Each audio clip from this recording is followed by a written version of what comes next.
हम कहीं भी जाइला तो मंच पर शुरुआत एगो देवी गीत से करीला। एक लाइन से माई के भजन के शुरुआत कर रहल बानी। भागम भाग से तनी मिजाज हिल गइल बा, लेकिन आप सभी को देखता हूं तो सीना चौड़ा हो जाता है, सारा थकावट दूर हो जाता है। अगर कहीं गलती हो जाए तो छोट भाई समझ के माफ करिए।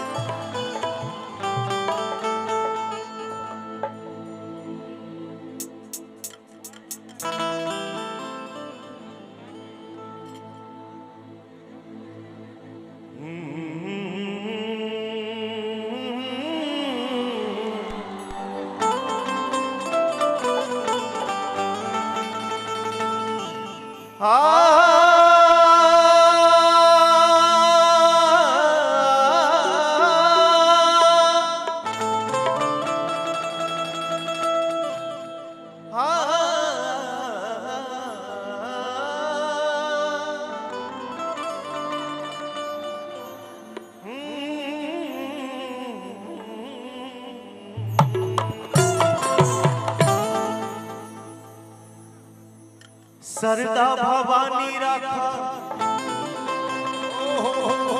सभा बीच पानी,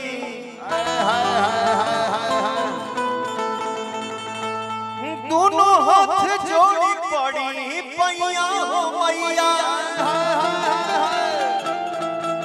अब धिया के हिन बनी दुखिया में दिन बनी,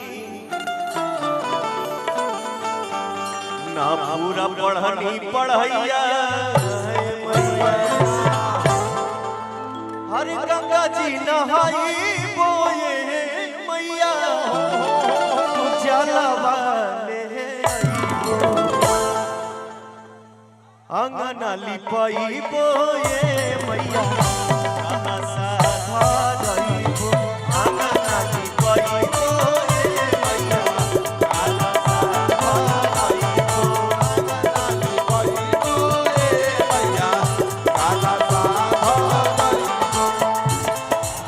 गंगा जी नहाई बोए मैया,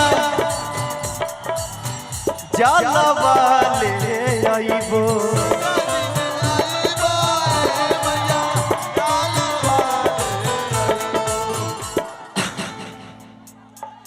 एक कलाकार होने के नाते मुझे इस बात की सबसे बड़ी खुशी मिलती है कि अपने समाज में, अपने भोजपुरी संसार के बीच में पवन खड़ा होता है, देवी गीत गाता है, सैड सॉन्ग गाता है। हमारे भाई भैया दोस्त संगतिया माता बहन आप लोग झूम जाते हैं, ये मेरा सबसे बड़ा संपत्ति है। थैंक यू सो मच, जय माता दी। अरे अंगना लिपाई बोए मैया, काला सा अंगना लिपाई बोए मैया, काला सा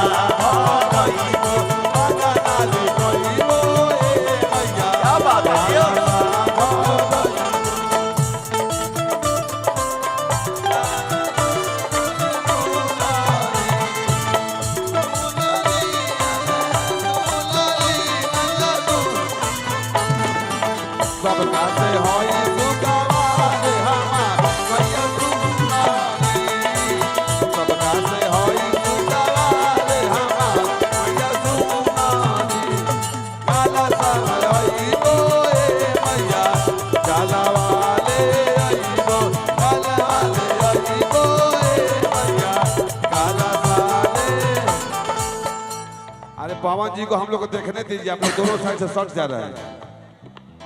हम लोग क्या बजाएंगे? हरे मालिनी बोलाई बोए मैया, ओढ़ाउल महंगाई बो। मालिनी बोलाई बोए मैया, ओढ़ाउल महंगाई बो।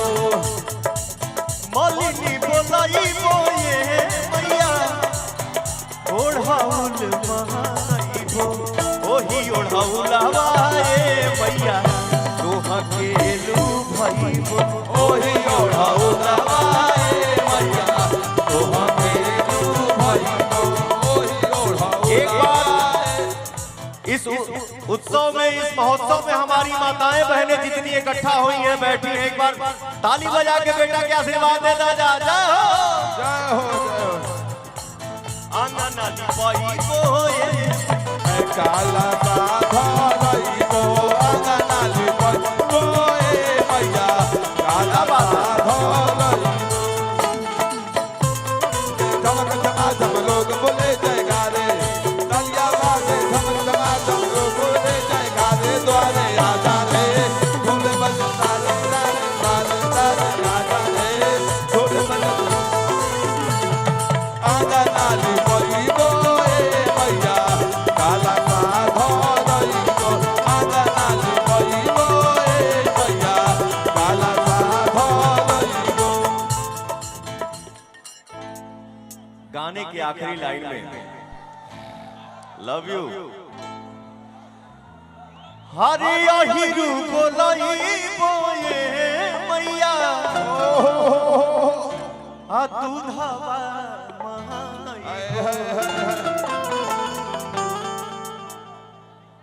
अहिरू बोलाई बोए मैया दूधवा महाई हो खीरावा अरे रुक अरे खीरावा बनाई बोए मैया होगा वाला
गंगा जी नहाई बोए मैया जलवाले आईबो गंगा जी नहाई बोए मैया जलवाले आईबो गंगा जी नहाई बोए मैया जलवाले आईबो आंगना लिपाई बोए मैया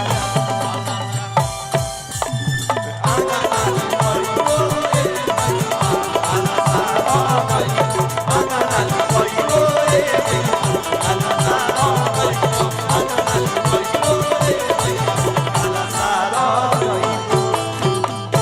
प्रेम से बोलिए एक बार सच्चे दरबार के। विश्व के किसी भी कोने में जाइए और भोजपुरी के नाम पर, भोजपुरी के बात पर,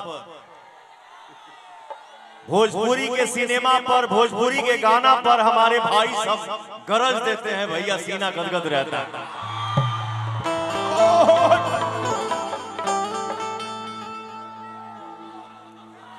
प्रिया किंग पवन सिंह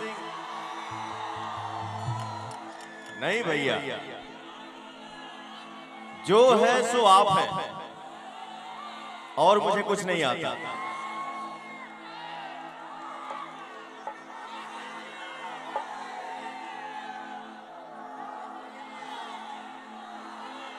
अरे पगला का बहु दस रूप तनी शांति बना।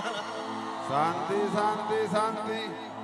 हेलो साउंड, आप सभी का दुलारा, आप सभी का प्यारा, मेरा राजा, मेरा छोटा भाई, सुपरस्टार मेरा कल्लू बैठा हुआ है।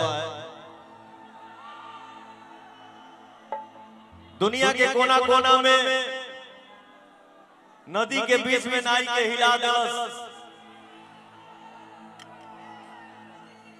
हमार छोट बहन सुपरस्टार गायिका शिल्पी राज